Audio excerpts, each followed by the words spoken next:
말씀 함께 보겠습니다. 사도행전 8장 9절에서 24절까지의 말씀입니다.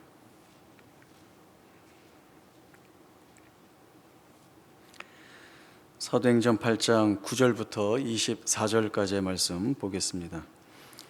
그 성에 시몬이라 하는 사람이 전부터 있어 마술을 행하여 사마리아 백성을 놀라게 하며 자칭 큰 자라 하니 낮은 사람부터 높은 사람까지 다 따르며 이르되 이 사람은 크다 일컫는 하나님의 능력이라 하더라. 오랫동안 그 마술에 놀랐으므로 그들이 따르더니 빌립이 하나님 나라와 민 예수 그리스도의 이름에 관하여 전도함을 그들이 믿고 남녀가 다 세례를 받으니 시몬도 믿고 세례를 받은 후에 전심으로 빌립을 따라다니며 그 나타나는 표적과 큰 능력을 보고 놀라니라. 예루살렘에 있는 사도들이 사마리아도 하나님의 말씀을 받았다 함을 듣고 베드로와 요한을 보내매 그들이 내려가서 그들을 위하여 성령 받기를 기도하니 이는 아직 한 사람에게도 성령 내리신 일이 없고 오직 주 예수의 이름으로 세례만 받을 뿐이더라. 이에 두 사도가 그들에게 안수하며 성령을 받는지라. 시몬이 사도들의 안수로 성령 받는 것을 보고 돈을 들여 이르되 이 권능을 내게도 주어 누구든지 내가 안수하는 사람은 성령을 받게 하여 주소서 하니 베드로가 이르되 내가 하나님의 선물을 돈 주고 살 줄로 생각하였으니 내 은과 내가 함께 망할지어다. 하나님 앞에서 내 마음이 바르지 못하니 이 도에는 내가 간교도 없고 분깃될 곳도 없느니라. 그러므로 너의 이 악함을 회개하고 주께 기도하라. 혹 마음에 품은 것을 사하여 주시리라. 내가 보니 너는 악독이 가득하며 불의에 매인 바 되었도다. 시몬이 대답하여 이르되 나를 위하여 주께 기도하여 말한 것이 하나도 내게 임하지 않게 하소서 하니라. 아멘.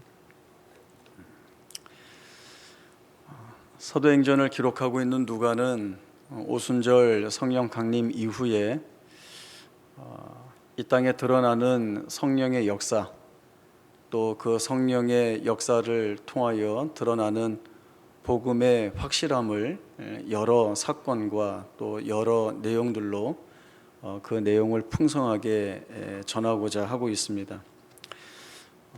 스데반의 순교를 기점으로 하여서 그동안 부흥을 거듭하던 예루살렘 교회에 큰 박해와 핍박이 뒤따르게 됩니다.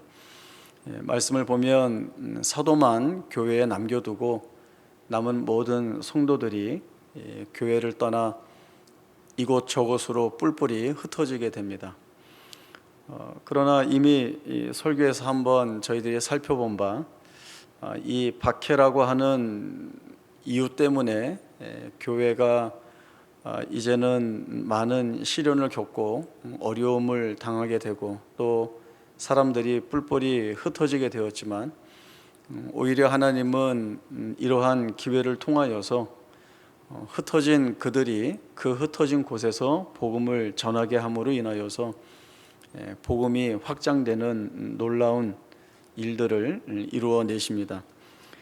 그 한 예로 7 집사 중 한 사람인 빌립이 사마리아에 내려가서 예수를 그리스도로 전파하고 또 사람들을 믿게 하는 일들을 기록을 하고 있습니다.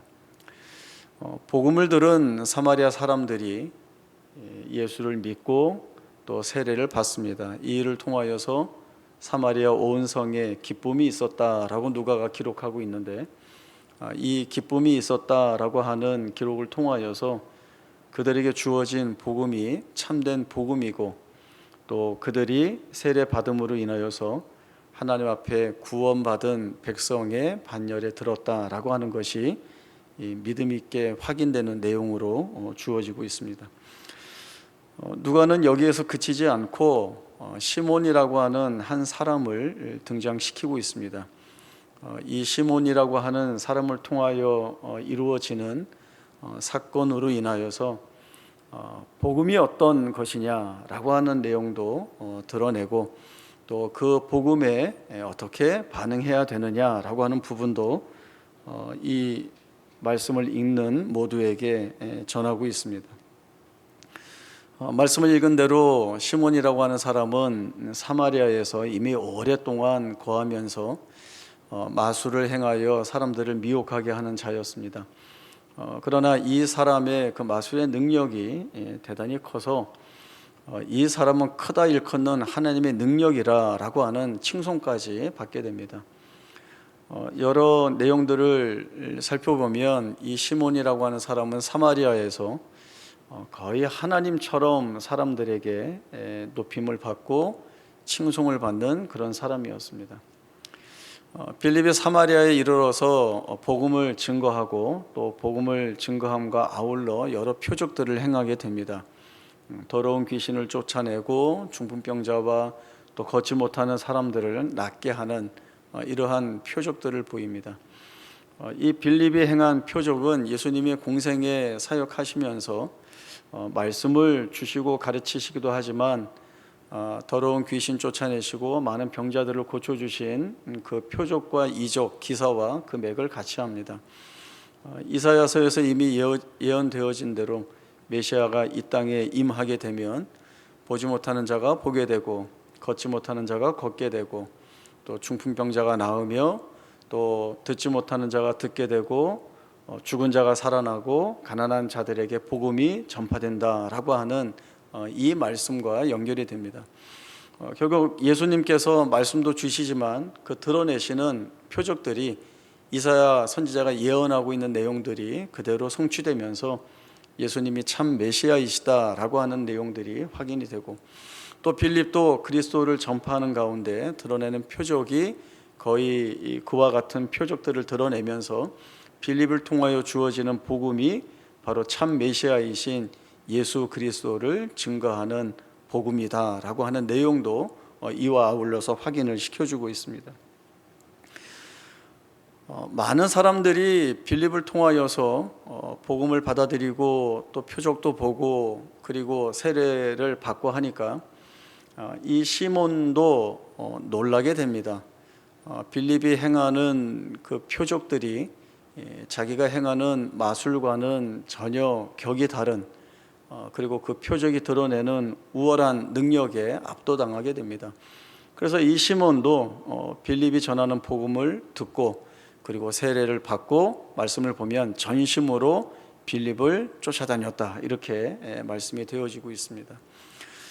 이런 말씀을 보면 사마리아에도 복음이 증거되면서 그 사람들이 시몬과 아울러 함께 복음을 잘 믿었다라고 이야기가 그쳐질 것 같은데 여기에서 누가는 사마리아 사람들이 받았고 그 은혜를 누린 것과는 다른 그 시몬의 다른 점을 짚어내고 있습니다. 예루살렘 교회에 사마리아도 말씀을 받았다라고 하는 그 소식을 듣게 됩니다. 사실 오순절 성령 강림을 통하여서 성령이 임하시고 또 그 성령이 임함을 통하여서 주님이 주신 마지막 명령 너희는 땅끝까지 이르러 증인이 되라라고 하는 말씀은 받았지만 여전히 유대인들 중심으로 하는 그리고 예루살렘 중심으로 하는 이 내용에 사실은 붙잡혀 있었습니다. 박해로 인하여서 이제 이 예루살렘으로 벗어나게 되었고 여전히 한계 안에서 벗어나지 못하고 있는 때에 사마리아라고 하면 역사적으로나 여러 가지 이유로 유대인들과는 전혀 등을 돌리고 있는 그런 반대와 또 그런 대립이 여전한 가운데에서 이 사마리아도 말씀이 주어졌다라고 하는 소식은 놀라운 소식이 아닐 수 없습니다. 그럼에도 주님이 주신 명령이 있기 때문에 예루살렘 교회는 베드로와 요한을 사마리아에 보내서 그들이 말씀 받은 것 그리고 또 그들이 성령 받기를 위하는 마음으로 파송하게 됩니다. 베드로와 요한이 와서 보니 세례는 받았는데 아직 성령은 받지 못했습니다. 이에 대해서는 여러 가지 학자들의 의견이 분분하지만 하나님께서 유대와 또 그와 다른 사마리아에 하나님의 복음이 바르게 주어졌다라고 하는 사실들을 확인시켜 주기 위하여서 이 복음을 듣고 세례를 받는 이때에 성령 받는 것을 하나님의 섭리 가운데에서 지연시켜 주셨다. 이제 베드로와 요한을 통하여서 확고하게 확인시켜 주심으로 인하여서 주의 복음이 갖는 그 포괄성과 그 분명함을 더 선명하게 드러내려 한다라고 하는 그러한 학자들의 견해가 좀 중심을 이루고 있습니다. 어쨌든 이 베드로와 요한이 세례할 때에 성령이 임하게 됩니다. 그리고 이 모습을 본 시몬이 돈을 드리면서 나도 누구에게 안수할 때 이 성령 받는 일이 있게 해달라라고 하는 그 요구를 하게 됩니다. 이 시몬이 지금 베드로와 요한에게 하고 있는 말을 보면 그가 복음을 듣고 추구하는 것이 무엇이었는가라고 하는 부분들을 확인해 볼 수 있습니다. 복음이라고 하는 것은 죄와 저주와 심판과 사망 가운데 매여 있던 죄인들을 구원하시는 하나님의 능력입니다. 그리고 이 복음 안에는 참된 자유가 있고, 그리고 그 자유함을 통하여서 기쁨과 즐거움, 그리고 하나님에 대한 참다운 경외가 이 안에 담겨져 있습니다. 복음을 듣고 바른 자리로 서는 자들이라고 한다면 바로 이러한 은혜와 복 가운데 세움을 받습니다. 그러나 이 시몬이 그 안수와 성령의 임함과 또 자기가 안수할 때도 이런 권능이 있게 해달라라고 하는 요구는 복음이 지니고 있는, 또 복음을 통하여 부여되는 것에는 관심이 없고 오로지 능력과 권능, 그것도 순전히 자신의 탐욕을 위하여서 원하는 그 자리에서 벗어나지 못하고 있는 모습을 이 시몬이 보이게 됩니다. 참된 믿음에는 철저한 자기 부인이 있어야 합니다. 예수님도 제자들에게 누구든지 나를 따르려거든 자기를 부인하고 자기 십자가를 지고 나를 쫓을 것이라 말씀을 주셨습니다. 예수님의 제자들은 주님과 3년을 함께 하면서 가장 가까이에서 메시아가 하시는 말씀, 그 메시아가 드러내는 표적들을 보면서도 이 땅에 죄인을 구원하기 위하여 오신, 그리고 이 죄인을 구원하기 위하여 자기의 목숨을 대속물로 내주어 죽기 위해 오신 예수님이라고 하는 이 사실을 다 놓치고 있습니다. 그래서 이 제자들은 끝까지 나중에 예수님이 메시아로서 이 모든 세상을 정복하고 지배하는 왕이 될 때에 누구의 공이 더 클까? 그래서 누가 더 높은 지위에 오를까라고 하는 내용으로 자주 다투었습니다. 늘 누가 큰가라고 하는 이 다툼이 끊이지 않는 때에 주님이 그 제자들에게 주신 말씀은 섬김을 받고자 하는 자는 섬겨야 하고, 높아지고자 하면 낮아져야 하고, 살고자 하면 죽어야 된다라고 하는 말씀을 주십니다. 한 알의 밀알이 땅에 떨어져 썩지 않고 그냥 있으면 그대로 있겠지만, 그러나 죽어야 많은 결실을 맺게 된다라고 하는 그 말씀을 십자가에서 친히 이루어내십니다. 십자가라고 하는 것은 세상에서 볼 때는 죽어 마땅한 죄인이 거기에 달려 죽는 자리입니다. 많은 사람들의 조롱과 수치와 멸시를 받아야 하는 자리이고, 죽어서야 내려오는 자리, 그리고 그 누구도 매달리고 싶지 않은 저주의 자리라고 하는 것만 남아 있습니다. 그러나 박해라고 하는 이 요인을 복음의 확대라고 하는 내용으로 하나님이 쓰신 것처럼 사람들에게 각인되어 있는 이 저주의 십자가, 사망의 십자가에서 오히려 하나님은 구원, 생명, 부활, 영광을 만들어내시는 가장 중요하고도 복된 자리로 만드신 것입니다. 그리고 그 십자가의 길을 가는 것이 진리를 쫓는 자리이고, 이보다 더 귀한 것은 없다라고 하는 것이 늘 주님께서 가르쳐 주신 말씀입니다. 예수님은 한 번도 세상의 힘과 능력으로 대중들을 위협하거나 또 압도하시지 않았습니다. 가장 낮은 자리에서 섬기는 주님이셨고, 또 죄인의 친구로 다가가셨고 무릎을 꿇고 죄인들의 발을 씻어주신 겸손하고 섬기시는 모습이었습니다. 그러나 그분이 하나님이시고 이 땅에 오신 성자 하나님이시고 그리고 그 구원을 십자가에서 이루신 구주이신 것입니다. 사람들은 힘이 있어야 무언가를 이룰 수 있다라고 생각합니다. 그리고 지혜로워야 사람들을 잘 가르칠 수 있고 또 설득력 있는 일을 할 수 있다 여깁니다. 그러나 그렇지 않다라고 하는 것을 사도 바울이 자신의 그 선교 사역 가운데에서 배운 적이 있습니다. 고린도전서 2장 1절에서 5절까지의 말씀 찾아보겠습니다. 고린도전서 2장 1절에서 5절까지의 말씀 보겠습니다. 형제들아, 내가 너희에게 나아가 하나님의 증거를 전할 때에 말과 지혜의 아름다운 것으로 아니하였나니 내가 너희 중에서 예수 그리스도와 그가 십자가에 못 박히신 것 외에는 아무것도 알지 아니하기로 작정하였습니다. 내가 너희 가운데 거할 때에 약하고 두려워하고 심히 떨었노라.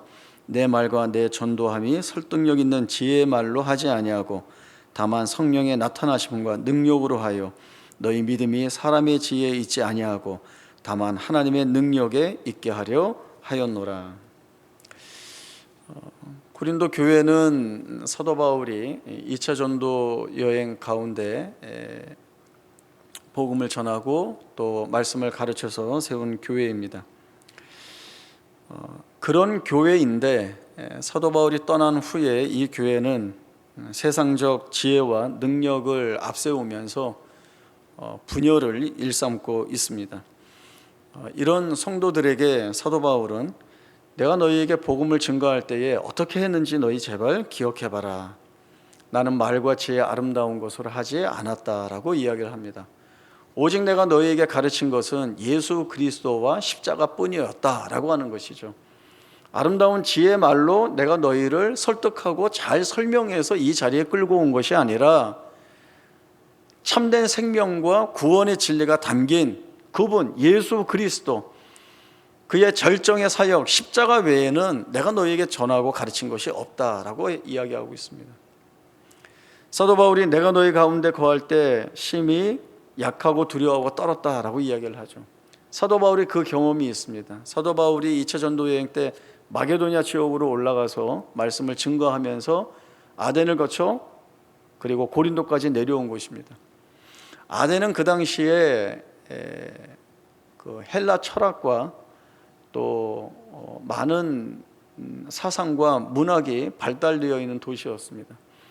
이 도시에 들어가서 사도 바울이 복음을 증거하게 되는데 아마 사도 바울도 이들에게 눌리지 않기 위하여서 그가 알고 있는 사도 바울도 그가 모든 철학과 많은 학문들을 다 익힌 그였기 때문에 그도 굉장히 열심을 내어서 그들을 설득할 수 있는 말씀을 전한 것으로 보여집니다.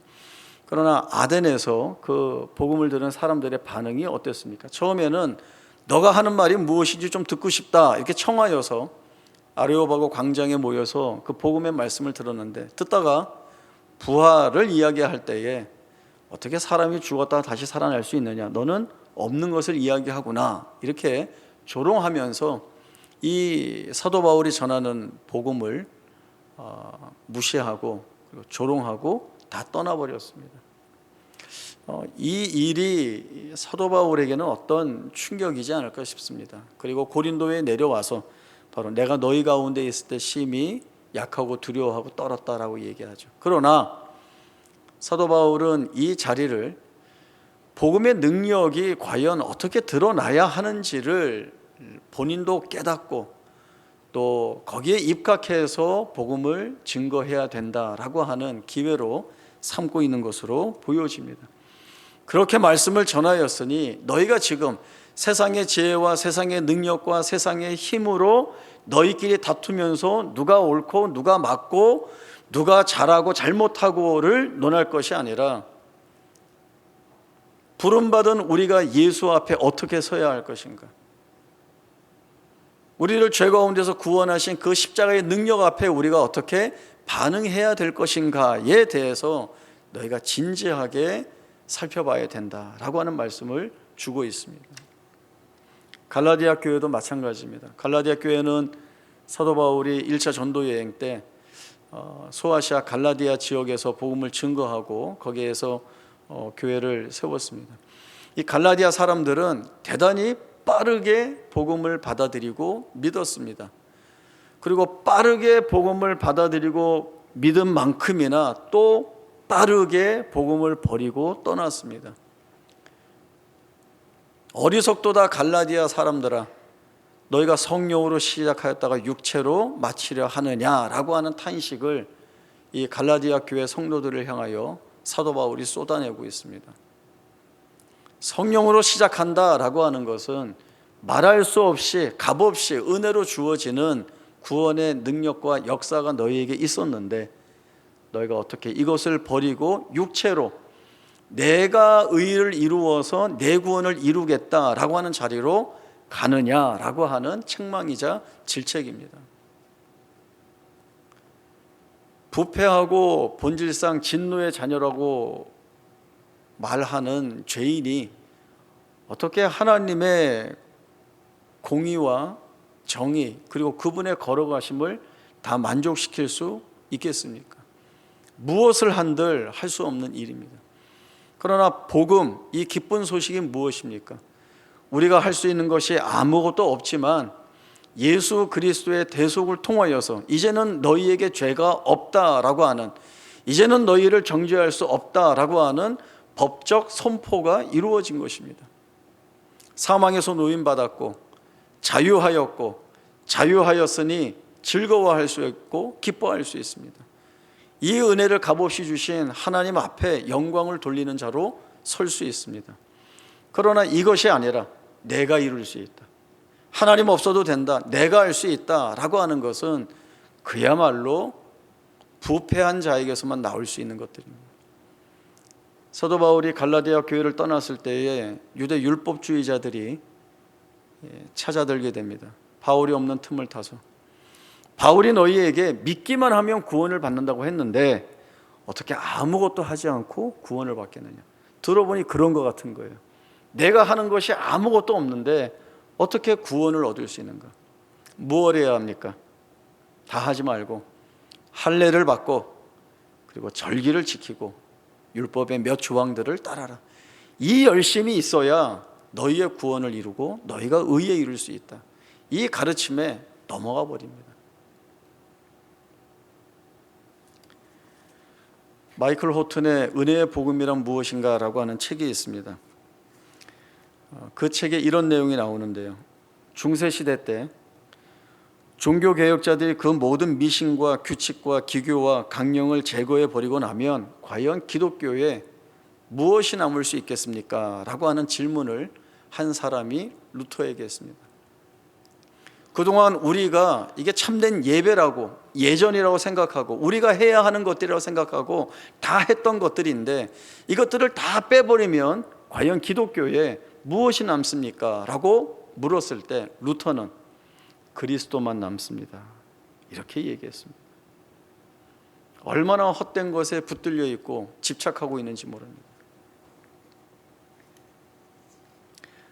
하나님이 우리에게 원하시는 것이 뭘까요? 그리고 우리가 하나님께 원하는 것이 무엇일까요? 하나님은 전적으로 우리를 원하고 계십니다. 그러면 우리는 전적으로 하나님만을 원하고 있는가 되물어봐야 합니다. 우리 교회 그 집사님 가정에 아이가 이제 초등학교 1학년 8살이죠. 그날 있었던 일을 이제 엄마가 이렇게 SNS에 올렸는데 그 내용이 너무 재밌습니다. 이제 엄마가 물었어요. 얘, 너 오늘 하루 종일 엄마랑 같이 있으면서 뭐가 제일 좋았니? 그랬더니 아니죠. 제가 말을 거꾸로 했습니다. 아이가 엄마에게 엄마 오늘 하루 종일 저랑 있으면서 뭐가 제일 좋았어요? 라고 물어보니까 이 엄마가 너가 용기 내서 엄마 말을 믿고 엄마가 시키는 대로 잘 따라해줘서 난 참 그게 좋았어, 이렇게 얘기를 했대요. 아마 이제 아이가 이제 좀 겁이 많으니까 어떤 일을 시켜보고 또 그 일을 할 수 있도록 이렇게 막 용기를 북돋아서 이제 그 아이가 그 일을 해낸 것 같아요. 그러니까 이제 그게 참 좋았어라고 이제 이야기를 엄마가 한 거죠. 그리고 이제 엄마가 아이에게 물었어요. 너는 엄마랑 같이 있어서 뭐가 좋았니? 나는 그냥 엄마라서 다 좋았어요, 이렇게 얘기한 거죠. 이게 무슨 차이가 있는지 아시겠습니까? 예. 엄마는 물론 엄마가 아이 제일 사랑하죠. 그럼에도 이 아이의 질문에 약간 다른 이야기를 했다고 한다면 이 아이는 같은 상황에 있지만 저는 그냥 엄마가 같이 있어서 좋았어요. 하나님으로만 인하여 기뻐하고 감사하고 살아갈 수 있는가? 우리가 살아가면서 부딪히고 싸워야 하는 모든 일들이 바로 여기에서 시작이 된다라는 생각을 갖습니다. 내 것을 포기하고 또 주께만 의탁한다, 이런 것들이 구호로만 외쳐지는 것이 아니라 우리의 삶 자체가 되어야 한다고 생각합니다. 하나님께서 우리에게 주신 복음, 또 그 복음으로 인하여 부름받은 자리, 그 자리에서 우리가 확인하는 은혜, 이것들이 무엇인지 아는 자로, 또 하나님의 세상 가운데서 구별해 내어서 거룩한 백성으로 세워주시고 오늘도 하나님의 은혜로 살아가는 주의 자녀로 세움받은 자리, 이 복이 무엇인지 아는 자로 살아야 하는 것입니다. 여기에는 내 생각, 내 힘, 내 것으로 살겠습니다 라고 하는 모든 생각과 의지들은 다 없어져야 합니다. 그렇게 우리가 부름받은 자리에서 사는 모습은 겸손한 모습이고 인내하는 모습이고 또 사랑하는 모습입니다.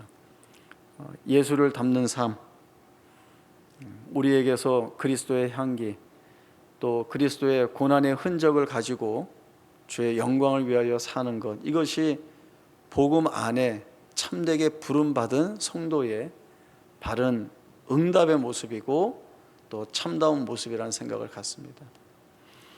여전히 우리 안에는 내가 해야 된다라고 하는 생각이 끊임없이 나옵니다. 내가 한다라고 하는 생각, 내가 해보고 안 되면 그 다음에 하나님이 등판하셔서 일을 풀어주시든지 해주시든지 하면 되고, 지금은 내가. 그러나 우리 전 생애가 주의 손에 붙잡혀 있습니다. 우리의 형질이 조성되기도 전에 주께서 이미 우리를 택하여 부르셨고, 또 우리의 살아가는 모든 날들을 하나님께서 하나하나 다 계수하여 세신 바 되고, 그리고 우리의 삶 가운데서 이루어내실 영광이 무엇인지를 아시는 주께서 그 길을 걷게 하십니다. 이 길을 줄을 붙들고 걸어 나아가는 것이 우리에게 주어진 소명이고, 또 이 길에서 이루실 것이 무엇인지 알기에 우리의 삶의 정황이 어떠하든지 간에 우리가 좋은 길을 가든 때로는 우리가 고난이 있고 시련이 있어서 마음이 아프고 상처가 있는 길을 가든 그것과 상관없이 하나님이 우리 안에서 만드실 일들은 이미 결정되어 있기 때문에, 그래서 아무것도 안 해요가 아니라 그래서 더욱더 감사하고 믿음 있는 모습을 가지고 살아가길 원합니다. 그 하나님 앞에 서 있는 이것이 우리에게 복입니다 라고 하는 진지하고 진솔한 고백을 올려드릴 수 있습니다. 이 고백을 가지고 영광의 찬송으로 살아낼 수 있는 저희 모두가 될 수 있기를 바랍니다. 기도하겠습니다. 하나님 아버지의 은혜를 감사합니다. 죽어 마땅한 저희들에게 하나님께서 영원 전에, 창세 전에 하나님 앞에 구별되고 부름받은 백성 자녀로 삼아주시고 오늘도 복음의 능력과 은혜 안에 하나님으로 인하여 사는 자 되게 하여 주신 것 감사합니다. 주신 은혜가 크기에, 그리고 이 은혜를 주신 하나님이 우리에게 어떤 하나님이신지를 알기에 이 하나님으로 인하여 밖에 살 수 없음을 고백합니다.